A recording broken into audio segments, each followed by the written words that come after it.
কথা বলে একটু আমার ব্যাপারে বলিও তো, আমি তোবা যদি করি আল্লাহ আমার তোবা কবুল করবে কিনা, আমার ইবাদত আমাকে ঘুরিয়ে দেবে কিনা, আল্লাহ আমাকে শুধরে নেবে কিনা।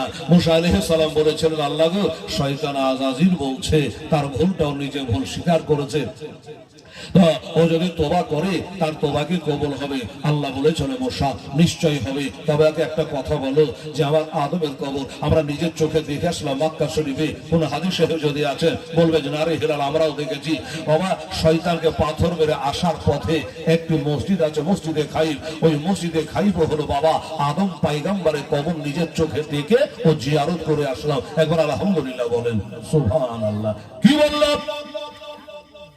আমার আল্লাহ বলে মুসা আলাইহিস সালাম শয়তানকে বলো, ওই আজাজিলকে বলো যে একবার জানো গিয়া আমার আদম পয়গম্বরে ওই রওজা পাকের পায়ের দিকে গিয়া একটা সিজদা করে লাই, তবে আমি আল্লাহ তার তওবা খানা কবুল করে নেব।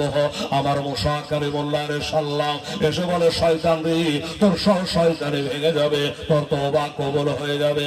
একটা কাজ যদি করতে পারো। বলে কাজটা কি? বলে কাজটা হলো যে আদম পয়গম্বরের কবরের দিকে একটা সিজদা করে দেওয়া। সে বলেছিল অসম্ভব, এটা পারবো না। কেন পারবো না? বললো আমি জিন্দাতে সিজদা করলাম না, মরে যাওয়ার পরে তোবা নাউজুবিল্লাহ আমি সিজদা করতে পারবো না। তাহলে এখনো কিছু ওই শয়তান বাবা, ওই আজাজিলের ছোট খালার বেটারা এখনো নবীদের মরা বলে, ওলিদের মরা বলে যে নবীরা মরে মাটিতে মিশিয়ে গেছে। এই মরে যাওয়া কথাটা শয়তানের মুখ থেকে বার হয়ে ছিল।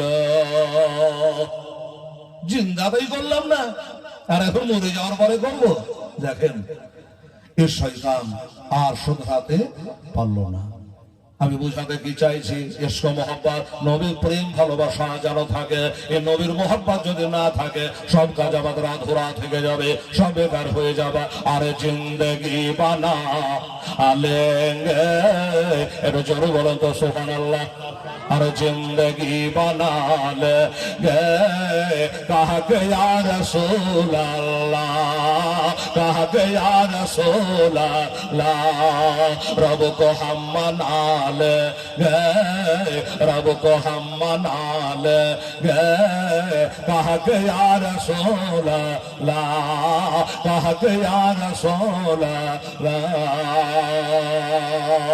करबला के धरत पर, करबला के धरत पर ओ हुसैन कहते थे, करबला के धरत पर ओ हुसैन कहते थे, सर को हम कटा देंगे, सर को हम कटा देंगे, कहा के या रसूल अल्लाह, कहा के या रसूल अल्लाह, रब को हम मना लेंगे, रब को हम मना लेंगे, कहा के या रसूल अल्लाह, कहा के या रसूल अल्लाह।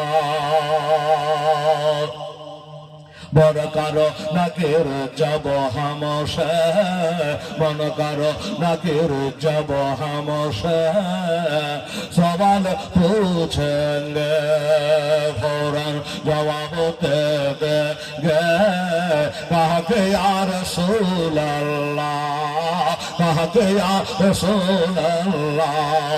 जिंदगी बना लेंगे, जिंदगी बना लेंगे, कहा के या रसूल अल्लाह, कहा के या रसूल अल्लाह।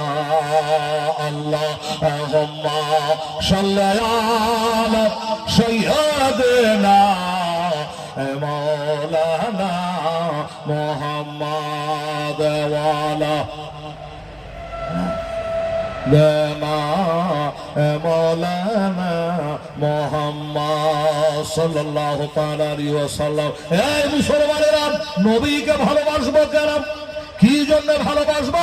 কোরআন বলছে কুল ইন কুনতুম তুহিব্বুনাল্লাহ, তোমরা যদি আল্লাহকে ভালোবাসতে চাও, নবীকে বলে দেন তোমরা যদি নবীকে আল্লাহকে ভালোবাসতে চাও তাহলে আমার নবীকে ভালোবাসো, আর নবীকে ভালোবাসলে আল্লাহকে ভালোবাসা হবে। আল্লাহর নাম হলো গফুর রহিম। আল্লাহ তাআলা তোমার জীবনের গুনাহ খাতা মাফ করে দেবে। আল্লাহ কোরআনে বলেছে নবীকে ভালোবাসো। আর একটা কথা বলি বাবা, আমরা নবীকে কেন ভালোবাসবো? যে নবীরে বাবা আমাদের জন্য মক্কা ছেড়ে দিয়া কাফেরদের অত্যাচারে আমার নবী কত কষ্ট করেছে, হরদম সবার জন্য আমাদের জন্য আল্লাহর কাছে আরজ করেছে। মা আমেনা বলে কাদ খারাজা মিন্নির নূর, আমার পেটে থেকে একটা নূর বার হলো, ওয়া সাজেদ। আসার পরে নবীজি সিজদায় পড়ে গিয়ে বলছে ইয়া হাবলিল উম্মতি, ইয়া হাবলিল উম্মতি, আল্লাহ আমার উম্মতকে বকশিশ করে দাও। আমি জীবনী বলছি না, ঘটনা বলে দিচ্ছি। আচ্ছা বলে, অনেকে বলছেন নবী দুনিয়াতে আসার 40 বছর পরে নবী হয়েছে। ও মিথ্যাবাদীর বেটা, নবী যদি 40 বছর পরে নবী হয় তো আমেনা বলছে আমার বেটা দুনিয়াতে আসার পরে পরে সিজদায় পড়ে উম্মতের নামে আল্লাহ তাআলা দরবারে রেখেছে। আচ্ছা বলুন, নবী যদি নবী সেই সভাতে না থাকে তো উম্মতের দরবার আল্লাহর কাছে কেন করবে? উম্মতের জন্য আল্লাহর কাছে কেন নালিশ করবে? বোঝা গেল তখন নবী আমার নবী ছিল। ভাইরে দাদারে, আমাদের জন্য নবী কতই আমাদের জন্য আল্লাহর কাছে দোয়া করে। একদিন নয়, দুদিন নয়, 3 দিন পর্যন্ত নবী আউট হয়ে গেছে। মুসলমানেরা কান করে শুনে নবীকে খুঁজে খুঁজে খুঁজে পাওয়া যাচ্ছে না। 3 দিন হয়ে গেল, সাহাবারা খুঁজে বেড়াচ্ছে কোথায় গেল নবী, কোন দিকে গেল। ফাতেমা তো জাহরার ঘরে যাচ্ছে, নবী নাই। আবু বকর সিদ্দিকের বাড়িতে নাই, ওসমানে গানির বাড়িতে নাই, হযরত ওমরের বাড়িতে নাই। কোন জায়গাতে নবীকে মক্তবে, মাদ্রাসায়, কাবা ঘরে কোন জায়গায় নবীরে পাওয়া যাচ্ছে না, কোন জায়গায় নবীকে পাওয়া যাচ্ছে না। সাহাবারা কেঁদে যায়, আল্লাহ আমরা কি অপরাধ করলাম, আমাদের নবীজি না বলে কোথায় চলে গেছি। একদিকে মা ফাতেমা তো জাহরা আব্বার জন্য কাঁদে, একদিকে আমার হাসান হোসেন নানার জন্য কাঁদে। সাহাবারা সবাই কেঁদে যারে যা, কেউ নবীর খবর দিতে পাচ্ছে না, কেউ নবীকে খুঁজে পাচ্ছে না। সবাই যেন পাগল হয়ে গেছে। একদিকে হযরত বেলাল খুঁজে, একদিকে আবু বকর ওমর খুঁজে, একদিকে ওসমান আলী খুঁজে, কোন জায়গায় নবীর সন্ধান মিলে না।